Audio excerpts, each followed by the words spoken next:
દર્શક મિત્રો, અત્યારે હું ઊભી છું વલસાડના ટાવર રોડથી શાકભાજી માર્કેટ તરફ જતા રસ્તા પર અને DG1 શોરૂમ તમે જોઈ રહ્યા છો મારી પાછળ. એક કસ્ટમર છે અહીંયા જેમણે અમારો સત્ય ડે ટીમનો સંપર્ક સાધ્યો. શું છે એમની સમસ્યા એમની પાસેથી સાંભળીએ. શું નામ છે તમારું ભાઈ? અશ્વિન પંચાલ. અશ્વિનભાઈ, શું થયું છે? તમે DG1 પાસે શું તમારી ગઈકાલે મેં એસી લીધું હતું બ્લુ સ્ટાર કંપનીનું ને આજે સવારે ઇન્સ્ટોલેશન માટે ટેકનિશિયન આવ્યા હતા. એમણે ઓપન કર્યું તો એ પીસ યુઝ થયેલો હતો. પીસ યુઝ થયેલો હતો. એ તમને કોણે કેવી રીતના ખબર પડી? એ ટેકનિશિયને કીધું. ટેકનિશિયને ઓપન કર્યું છે આવીને. જી, તો આ બાબતે તમે અત્યારે DG1 માં આવ્યા છો તો કોઈ વાત કરી તમે? એ લોકો કહે છે કે રિપ્લેસમેન્ટ કરી દે અને એવી બધી વાત કરતા છે. ખબર નહીં, બધા ફોન ઉપર લાગ્યા છે પણ ખબર નથી કે હજુ સોલ્યુશન નથી આપતા. બરાબર, આપણે વાત કરીશું અહીંયાના કોઈ જે બી જવાબદાર હોય એમની જોડે. ઓકે, આપણે અંદર જશું દર્શક મિત્રો. અને DG1ની જો વાત કરું તો આ અગાઉ પણ અનેક અમને લોકોને ફરિયાદ મળી હતી પણ કસ્ટમર સામે આવતા નહીં માંગતા. તો અશ્વિનભાઈ જે છે, અશ્વિનભાઈ રહેવાનું ક્યાં તમારું? અમારું રેટલાવ ઉદવાડા RS ઉદવાડા રહે છે આ ભાઈ અને જેમની ફરિયાદ છે તો આપણે શોરૂમના જે મેનેજર કે જે બી છે એમની સાથે અત્યારે વાત કરીશું. ભાઈ, શું નામ છે તમારું? ઓકે સર,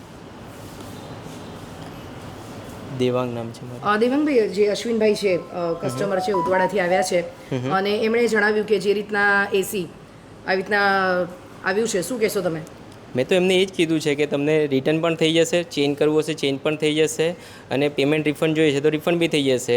કદાચ બાય ડિફેક્ટ કદાચ ગોડાઉનથી જે આવ્યું છે, કદાચ ત્યાંથી કોઈ કસ્ટમર રિપ્લેસમેન્ટ કે એવું કંઈ થઈને આવ્યું હશે તો એમાં અમે તો ચેક નથી કરતા. અહીંયા યુનિટ જે ઓપન થાય છે તમે ચેક નથી કરતા, કસ્ટમર ડાયરેક્ટ માલ મોકલી દો છો? કોઈ પણ માલ આવે? પેકેજ રહી છે, બરાબર છે. તમે કહો છો કે રિપ્લેસમેન્ટનો માલ આવ્યો હોય તો હવે ત્યાંથી શું આવ્યું છે અમને આઈડિયા નથી મેમ. અમારા પાસે તો પેકેજ મટીરિયલ રહી છે. ત્યાંથી કસ્ટમર જવાબદારી પૂર્વક તમને પેમેન્ટ કરીને જો વસ્તુ લેતા હોય તો તમારા જે મેં તમને એ જ કહેવું છું એમને કે અહીંયા અમારા પાસે પેકેજ યુનિટ હોય છે, બરાબર છે. અમે સીધું એમને ત્યાં ડિલિવરી કરતા હોય છે. હવે ત્યાં ટેકનિશિયન જે ખોલે છે ત્યાં જ અપડેટ મળે, બરાબર છે. તો એમને અમે ફોન પર પણ એ જ કીધું છે કે જો રિટર્ન કરવું હશે તો રિટર્ન થઈ જશે, એટલે ચેન્જ થઈ જશે એમનો યુનિટ. અમે મને કીધું જ છે ઓલરેડી. બરાબર.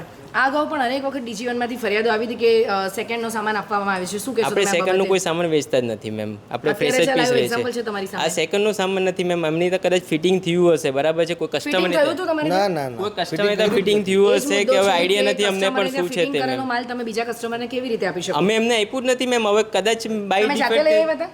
ના ના, એમણે કદાચ એમની ત્યાં ટ્રાન્સફર થયું હશે, બરાબર છે મેમ. એમણે જ મોકલાવ્યું હતું. એમણે જ રિક્ષામાં ઓટોમાં મોકલાવ્યું, બરાબર છે. અહીંયાથી કદાચ ડિલિવરી થયું હશે તો મને આઈડિયા નથી કેમ કે તમને આઈડિયા બી નથી કે ડિલિવરી ક્યાંથી થયું છે. ડિલિવરી તો અહીંયાથી જ થયું છે, બરાબર છે મેમ. વલસાડ સ્ટોરથી જ થયું છે, બરાબર છે. હવે ત્યાં શું ગયું છે અમને કે સ્ટોક છે કે નથી, પછી ઉપર જઈને જોયું એ લોકો સ્ટોક છે પછી મોકલાવ્યું છે. તો ઓલરેડી પીસ ખોલેલો હતો તો એ લોકોએ ચેક કરવું જોઈએ ને કે યુઝ થયેલો છે કે નથી થયેલો. ખોલેલો જ ના હોય સર. અમારા પાસે પેકેજ પડેલા હોય છે. તો પછી આ ક્યાંથી કંપનીથી આવ્યું હશે? કઈ કંપનીનું લીધું ભાઈ તમે? Blue star.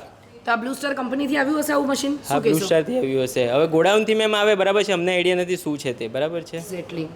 જે અહીંયાના DG1ના જે ઇન્ચાર્જ છે અત્યારે એમણે કીધું કે મને બી ખ્યાલ નથી. પહેલાં એવું કીધું કે અમારા ગોડાઉનથી ગયું છે, પછી હવે એમ કીધું કે કદાચ બ્લુ સ્ટારનું એકબીજા પર ખો આપવાની વાત છે ને. આ અગાઉ પણ આ શોરૂમની અનેક ફરિયાદો આવી હતી ત્યારે એમણે બિલ પણ નથી આપ્યું. મને કીધું કે ડિલિવરી સાથે બિલ મળી જશે પણ નથી આપ્યું. પછી કોલ કર્યો તો બિલમાં 2 દિવસ 1 દિવસ લાગશે. મને કે 11 વાગ્યા સુધી મળી જશે, તો હજુ સુધી બિલ નથી આપ્યું. બિલ પણ નથી. શું કરશો અશ્વિનભાઈ તમે હવે આ બાબતે? હવે એ લોકો શું કહે જોઈએ છે, પછી આપણે કંઈ આગળ પગલું ભરશું. ગ્રાહક સુરક્ષામાં કેસ કરશું DG1 ઉપર. બરાબર. અમારા સત્યડેના માધ્યમ દ્વારા તમે કોઈક વલસાડની જે જનતા તમને જોઈ રહી છે શું સંદેશો આપશો અને આખા ગુજરાતની જનતા તમને જોઈ રહી છે? DG1 માંથી કોઈ પણ પ્રોડક્ટ લેવી નહીં, કારણ કે આ લોકો ચીટિંગગીરી કરે છે એટલું પાક્કું છે. બરાબર. તો આ હતા જે ગ્રાહક અશ્વિનભાઈ જેઓ રહે છે ઉમરસાડી ઉદવાડા પાસે, ઉદવાડા રહે છે. અને એમણે જે કીધું ને બિલની જે વાત હતી, શું કારણ છે કે બિલ પણ ડિલિવરીની સાથે નથી આપ્યું. જનરલી ડિલિવરીની સાથે બિલ પણ આપી દેવામાં આવે છે. ત્યારે અહીંયા અનેક બહાનો આપવામાં આવે છે. ત્યારે હવે દરેકે દરેક જગ્યાએ કોઈ પણ જગ્યાએ તમે ખરીદી કરો છો તો ચોક્કસ જ એલર્ટ રહેજો ને. તમે જે તમારા પૈસા આપીને ખરીદી કરો છો એનું બિલ લેવાનો ખાસ આગ્રહ રાખજો અને તમારા સામાનની ચકાસણી તમારે જાતે જ કરી લેવી. દિશા દેસાઈ, સત્ય ન્યૂઝ, वलसाड़। नट से टाइट नहीं था, ये ओपन ही था, इसमें बस अटैच था। ये अपना बोलो यूज किया हुआ है, स्टैंड भी यूज किया हुआ है। ये बराबर लेना बेटी, नीचे उधर ये देख, ये देख, डैमेज हुआ है ना वो ये देख, ये बराबर ये देख। डैमेज स्टैंड भी। और इसमें ये सब ब्लोअर, नए ब्लोअर में मिट्टी बिट्टी सब लगा हुआ है और ये ओपन भी है।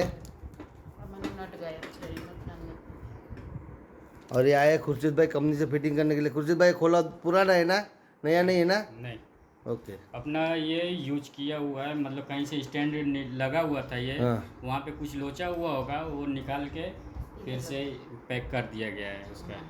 इसमें सामान भी मिसिंग है।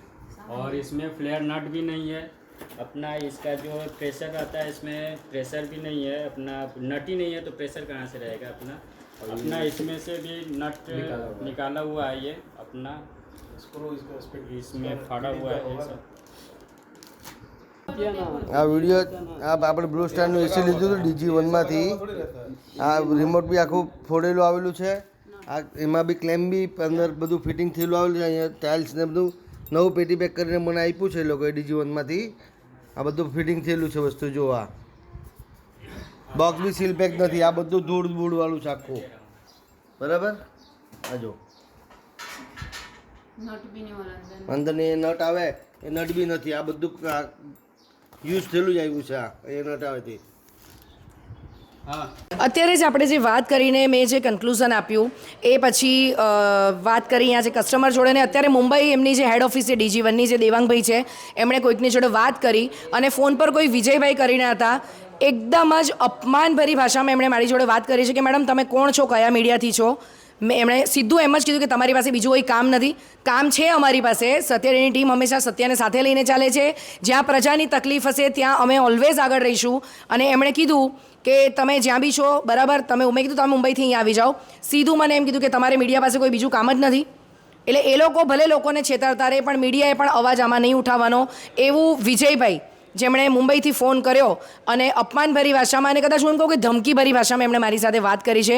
ત્યારે દર્શક મિત્રો ચોક્કસ DG1 હોય કે કોઈ પણ શોરૂમ હોય, ગ્રાહક છો તમે, ગ્રાહકનો અધિકાર છે। તમારી સાથે કંઈ પણ ચીટિંગ થાય છે તો તમે ચોક્કસ જ એની સામે અવાજ ઉઠાવી શકો છો।